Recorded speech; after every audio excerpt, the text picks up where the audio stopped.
One evening, Lady Curmudgeon and I decided to go to our local movie house and see the new Indiana Jones sequel that nobody in the world asked for or wanted. So we watch the picture, it ends, we exit the theater, we're walking out to the car, but neither of us is saying anything, and it's getting a bit awkward. So, since the duty often falls to me to speak out loud what everyone else present is thinking, I decided to just come out and ask, was that movie as bad as I think it was? Lady Curmudgeon stopped walking, she deliberated for a moment or two, and she replied, no, it was worse. And then we promptly forgot about it and spent the drive home talking about whether Obama or McCain was going to win the presidential election. Oh, you thought that story was from recently? No, this happened in 2008, you silly geese. 15 goddamn years ago, back when I was still so young.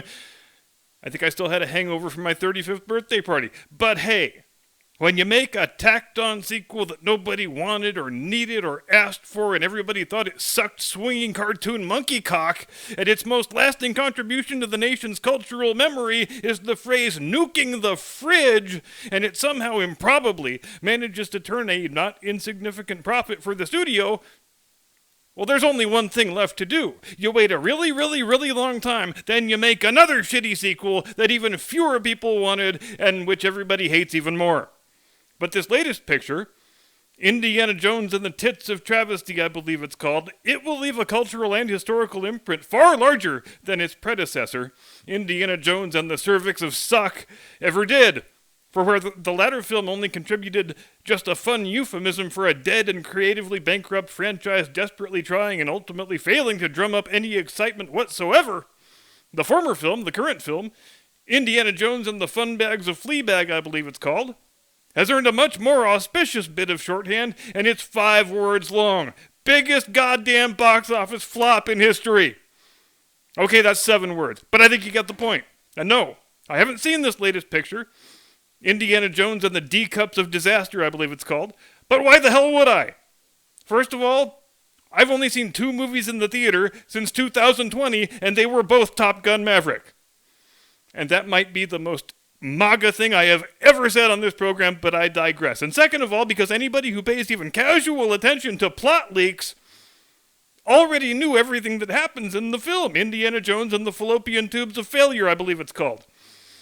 Basically, everybody in the Western Hemisphere knew this thing had been reshot more times than a Russian oligarch before he jumps out a 6-story window. Everybody knew they had shot half a dozen different endings for this thing that were all reviled in their own unique way by the test audiences to whom they were shown.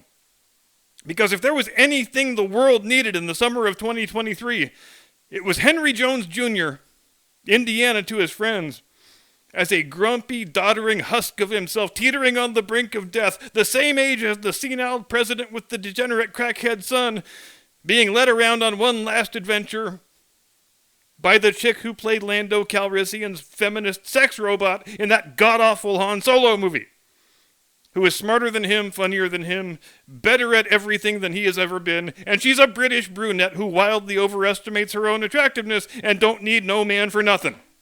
So that's how you know this is a Kathy Kennedy production, folks. Well, that and the fact that it sucks and nobody went to see it, and it's losing so much money they'll probably have to invent a new number with more zeros. Been a hell of a fun month for the Disney company, don't you think? First you release a movie, Indiana Jones and the Ovaries of Awfulness, I believe it's called, that bombs so hard it got a sympathy note from the people of Hiroshima. So hard it's beyond any and all dispute that it is the biggest financial disaster in the motion picture business since Heaven's Gate had a baby with Inchon and they named him John Carter. Then your stock price collapses, and then even the traditional backbone of your company's bottom line, namely theme park attendance, well, that's collapsing now too. The parks look like veritable ghost towns. It's almost like people have no interest in paying $1,000 to get their family in the door, only to be greeted by a hairy, bearded fat man in a dress who asks your daughter if she wants to go play dress-up. It's almost as if the traditional core Disney audience, which, for you viewers under 30, that used to be families with children and not transvestite homosexual they-thems. is trying to send the company some sort of message. And indeed, there were some rumblings last week that Bob Iger was about to embark on the mother of all house cleanings. That he's about to take a sledgehammer to Lucasfilm in particular. And he's put all the company's divisions on notice that they are going to be stepping back from all the race and sex and gender politics, and Disney is going to be spending more time making wholesome, traditional Disney content and less time trying to trans your kids. And it was an easy rumor to believe, except, no it wasn't. Because this week, right on cue, like manna from the heavens, what do we get? We get leaked photos from the set of Snow Brown and the 7 random homeless dudes. More on that in a moment. Much, much more in a moment. I only came here tonight to do 2 things, chew bubblegum and mock Disney, and would you look at that, I'm fresh out of bubblegum. Jim Eagle, hit the damn music.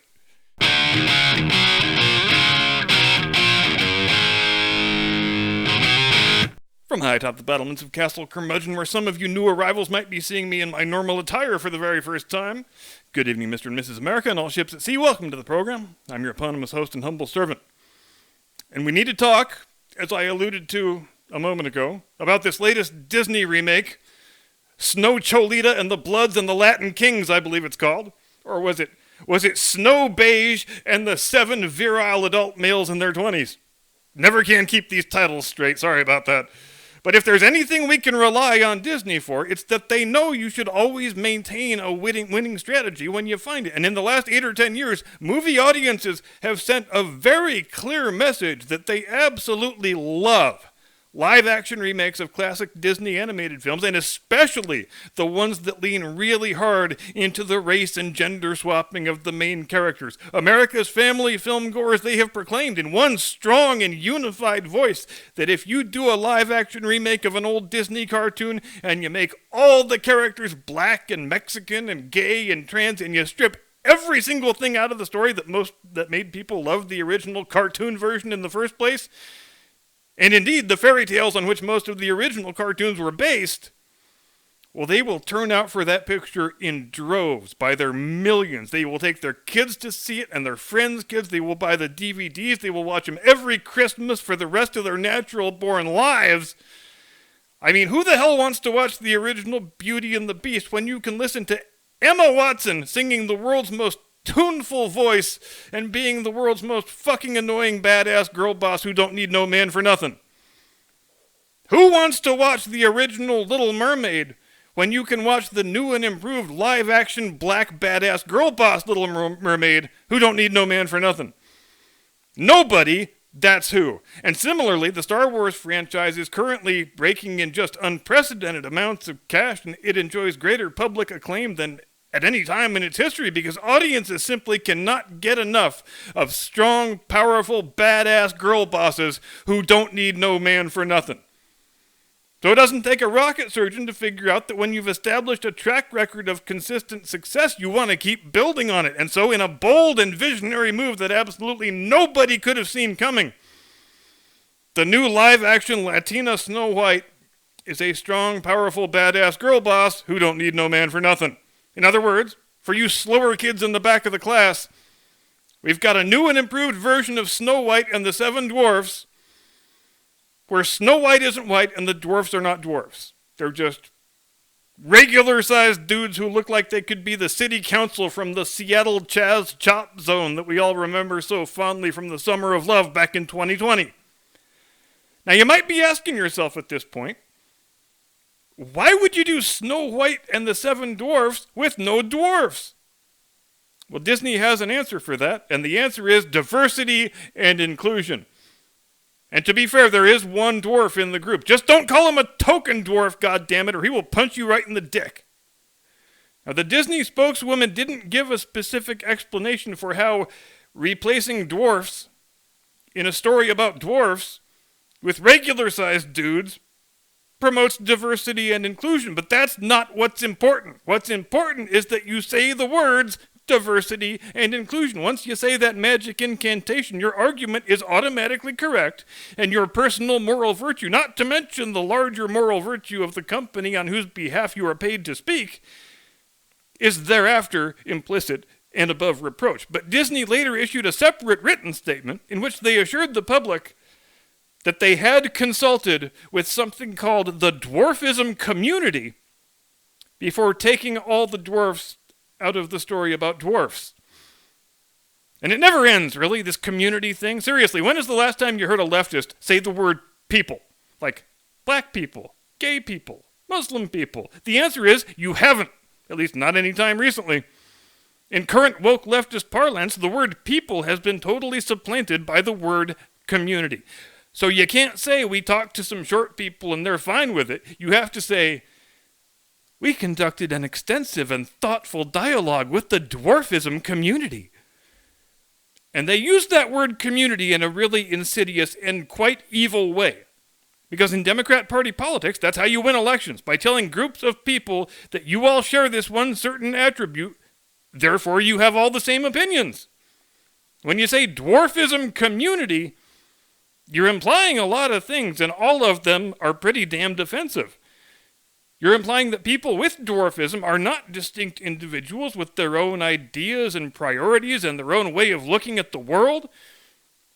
You're implying that the only thing about them that matters is their dwarfism. You're implying that they only have meaningful relationships with other dwarfs. There's something so very segregationist about that usage of the word community, as if the whole country is made up of monolithic, non-overlapping voting blocks where everybody is defined by their one shared characteristic, whether it's skin color or sexual orientation or lack of tallness in this case, and they all share exactly the same political worldview. It is such a goddamn depressing way of looking at the world. For my part, I wanted to do my homework before writing this monologue, so I also consulted with a member of the dwarfism community. And I asked him, how do you feel about all the dwarfs being removed from a movie about dwarfs in the name of diversity and inclusion? And I would have loved to hear his answer, but the clock was running out on me and I had to toss him or else I was going to be assessed a 2-point penalty. So what do you do? Now, frankly, I'm kind of mystified by Disney's whole response to this thing. These set photos were taken surreptitiously over in England and published, I believe, by The Independent.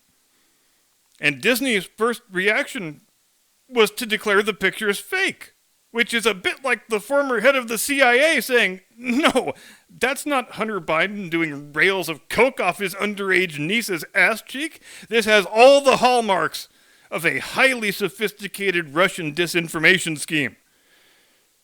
But why would they deny it? I mean, aside from the fact that they were getting royally and righteously skewered on the internet, so you're doing a live-action remake of a classic Disney film in which everybody is race-swapped and gender-swapped and sexuality-swapped, and in this case, height-swapped. And this is like the 11 billionth film you guys have done this exact same thing with. So why the hell try to keep it under wraps or be sheepish about it when it gets exposed? I thought you guys were all loud and proud with your diversity and inclusion agenda. Seems like you should be releasing your own production stills if that's really true, doesn't it? But declaring the pictures fake when you know they are not, and then sheepishly trying to walk it back when you get caught out lying, doesn't that evince a certain amount of shame and embarrassment with what you're doing? When you're doing a thing you're proud of and totally believe in, is your first instinct to deny that you were doing it? And there is another big, huge problem with dwarf swapping all the title characters in Snow White. Ooh, can we call it tall washing? I want to call it tall washing. There's sort of a good reason why those characters were all dwarfs, and most were rather elderly, because if Snow White is a gorgeous young woman living by herself in a house with 7 regular-sized dudes in their 20s, then you have just introduced a whole bunch of fairly unpleasant undertones into this story. Here, let's just ask the question in a vacuum from 30,000 feet, forgetting everything you've just been told about the movie. A beautiful young Colombian woman is cohabitating with 6 able-bodied young men and 1 midget. Now, of all the possible explanations you can envisage for that living arrangement, how many of them are innocent and platonic? I'm guessing somewhere around 0. If you put that set of facts in front of me, I think my top 5 guesses would all involve some form of sex trafficking, which I guess just compounds the irony of Disney not wanting to make Sound of Freedom. Because, damn it, if we're going to make a film about young Latin American women being sold into sex slavery, we are going to do it the Disney way. Which means with a race and gender swapped bastardization of a classic Disney animated feature, naturally. I mean, look at this bunch of shady characters and tell me you're going to go live with them if you're a comely young Latina. Working from left to right, you've got bearded white hipster dude, and that's too many white guys already, frankly. I thought this was a diverse production. Then you've got black chick? Is that a chick? They've made one of the 7 dwarfs into a black chick? I think I see boobs, is all I'm saying, but sometimes that doesn't count for much these days. Ask Joe Biden, he'll tell you all about that. He still hasn't gotten over the disappointment of being told that hot chick running around his front yard topless was really a dude. I think that's why he had to get the CPAP machine, actually. Sorry, back to the rogues gallery. So we've got bearded white hipster dude, then black chick, I think. Then black dude with a funny hat, then white pirate-looking dude.